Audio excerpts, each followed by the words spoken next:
So welcome everyone to Oscar Care Group's webinar on how to help early language development. My name is Mikaela. I'm a speech pathologist at Oscar Care Group, and I'll be taking you through today's webinar. I work in both communication and swallowing across all ages with experience across early language intervention, speech, voice and dysphagia, and many different populations. So we'll dive into the presentation. This webinar will provide early language strategies for busy parents and educators. Since we're talking about early language development, these strategies are aimed to be used with children who are aged from newborn all the way up to 5 years of age. Now, these strategies can be used with children who are developing as expected with their language, and they just need to enrich their language growth and development. They can also be used with children who you suspect have a language delay, as we know that there are long wait lists to see a speechy at the moment, so these strategies can definitely be quite useful for those that need some assistance but can't see a speech pathologist just yet. So let's start by talking about how children learn language. So from the moment a child is born, they begin to learn language. They learn language from the interactions they have with all the people around them. This could be their parents, their caregivers, their educators at childcare, and even other children around them. As children are exposed to language, they begin to absorb all the sounds they hear. So they start to distinguish the differences and similarities between the sounds and slowly attributing some meaning to these sounds. Children then start to babble and make the sounds that they hear. And this allows everything that they use for talking, so their brain, their ears, and their mouths, get used to creating those sounds. They then start to get used to making the positions of their lips and tongues while they make the sounds, and then they learn the meaning attached to each sound and word, and the responses that these sounds and words can get from other people. This means it's so important for children to be in environments where they're surrounded by conversation, interactions, and included in conversation, so they can begin to learn and use all the language that's being used around them. So if children are never spoken to, they will never acquire any language. Well, it's time to debunk a common myth, being that speech pathologists can assist a child's language development during their sessions alone, meaning that the speech pathologists can target language in a session once a week or a fortnight, and that's enough to boost language development. This is absolutely a myth. So it's a common misconception that speech pathologists can work on a child's language development in their sessions with them and be able to develop their language solely using this. As speechies, our job in assisting children with their early language development is to ensure that the parents and caregivers of the children are educated in what strategies they could use with their child to assist in their language development. So since we've just learned that the way for children to learn language is through the interactions that they have with their environments, parents, educators, and other caregivers who the child spends the majority of their time with are the greatest teachers of language for that child. It's all about repetitive exposure, and a speech pathologist is just there to teach the strategies to those caregivers and provide any assessment needed, since we'll only see the child once a week or once a fortnight, and it's just not enough language exposure for language development. Okay, so let's get started with some of the strategies you can use with children to encourage their language development. So we know that parents and educators are very, very busy people who often won't have much time on their hands. So the following strategies that I'll give you can be used in absolutely anything. Could be used during playtime, during routines such as bath time, cooking, bedtime, even story ride, and during car rides. You don't need to sit down and explicitly teach vocabulary to your child. They'll develop it just through hearing it repeated through your interactions with them. So our first strategy is to follow the child's lead. I'm sure we can all agree that it's incredibly hard to get a toddler to focus on something, let alone something that doesn't interest them. So children will start to use the language that interests them and benefits them first. Following your child's lead, particularly during play, can enhance a child's ability to learn language due to the simple fact that if they're interested in something, they'll pay attention to it. You can help them to learn language by using words that match exactly what they're focused on in that moment.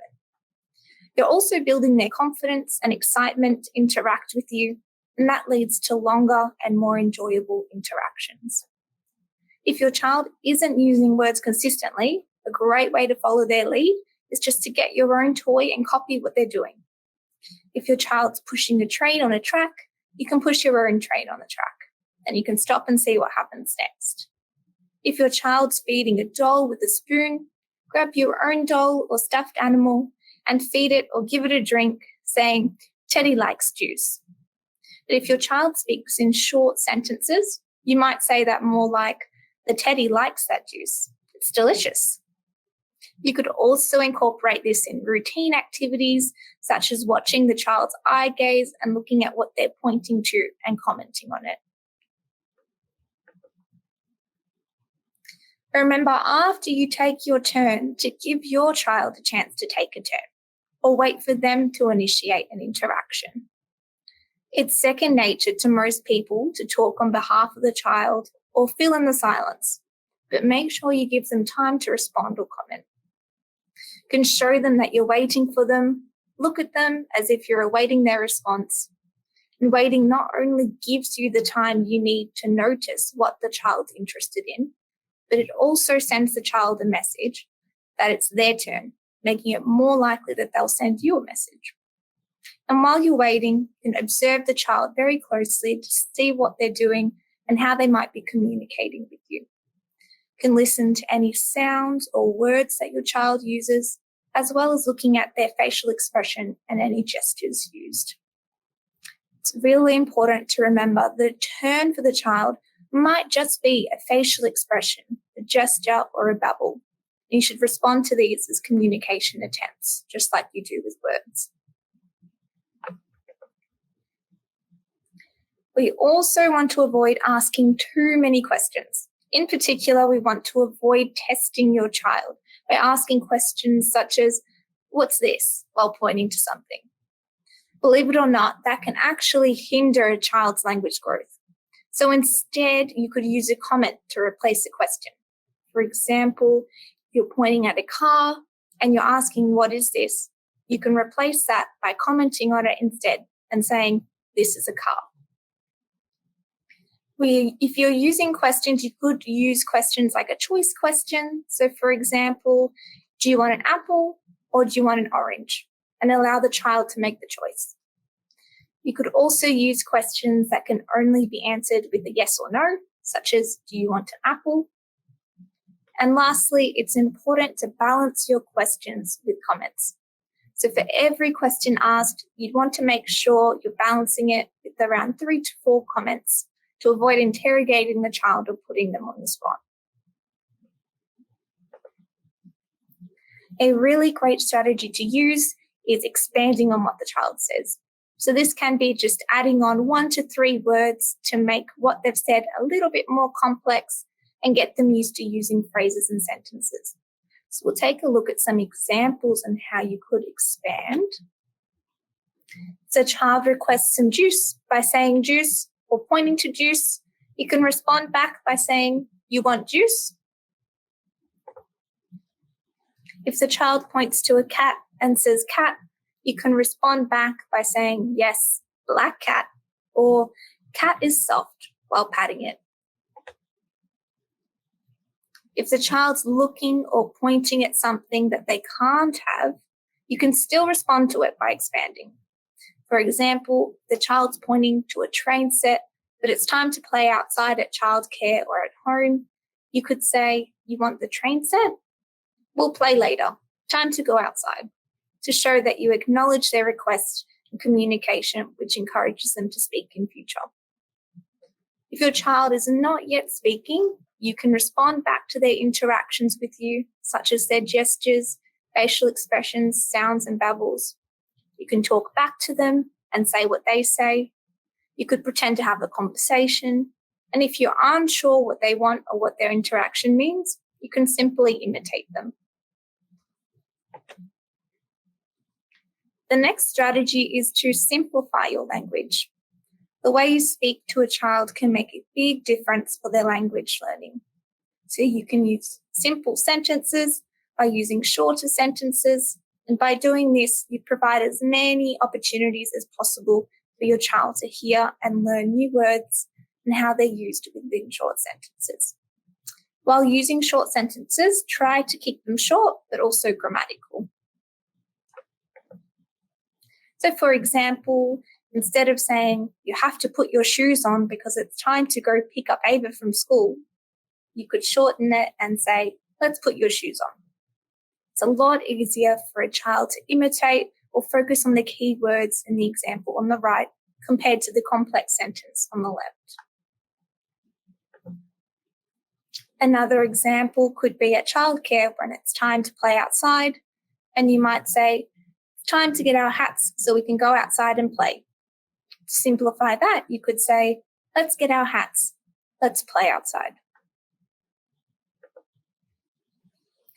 We've learned that we can say less to simplify our sentences, but we can do a few other things to help simplify them. So you can stress particular words with your voice to ensure key words stand out. This could be making your voice animated or saying key words slightly louder than the other words in the sentence. For example, if you're heading out on a hot day outside, instead of saying, it's hot outside, you could say, ooh, it's hot outside, saying the word hot slightly louder than the other word. You could also slow down. So speaking slightly slower than you normally would can allow the child to hear your words and process what you're saying. So try not to speak too slowly and lose your natural rhythm of speech. You just want to speak slightly slower than usual. Another way to simplify language is to show the child what key words mean. You can point to what you're talking about, use a gesture or action, or even hold up an object or picture. For example, if you're asking a child if they want some apple, you can hold up a piece of apple while saying the word apple. Or if you're letting a child know it's time to put their hat on, you can point to the hat while saying hat. Our final strategy is to repeat, and repeat language. Children need to hear new words and sentences many, many times and in several different situations and environments before they can understand and remember them and eventually try to use them themselves. So you can say the same words over and over during routines and play throughout the day. Even reading the same storybook over and over offers children something different each time they hear it. So while you may find yourself saying the same things again and again, each repetition helps solidify the noun, verb, and adjective in the child's mind and ultimately helps their language development. So we finished up with our strategies. We do have a wonderful clinic in Mulgrave where our speech pathologists are available to help one-on-one for a range of reasons, including stroke, dementia, brain injuries, language, swallowing, and social skills. And our team's here to help everyone of all ages. You're also able to conduct a telehealth appointment if you're unable to come into the clinic. We are holding more webinars throughout the year. So the next 2 webinars are presented by our dietitians and food safety experts. If you're interested in gut health or know someone with food allergies, these free webinars are for you. And to RSVP to these webinars, please go to our website, which is listed on the screen. And we've come to the end of our presentation. Thank you so much, everyone, for joining. The recording of the presentation will be available for 30 days, and we'll email you the link to rewatch as soon as it's live on the website. Have a lovely rest of your day.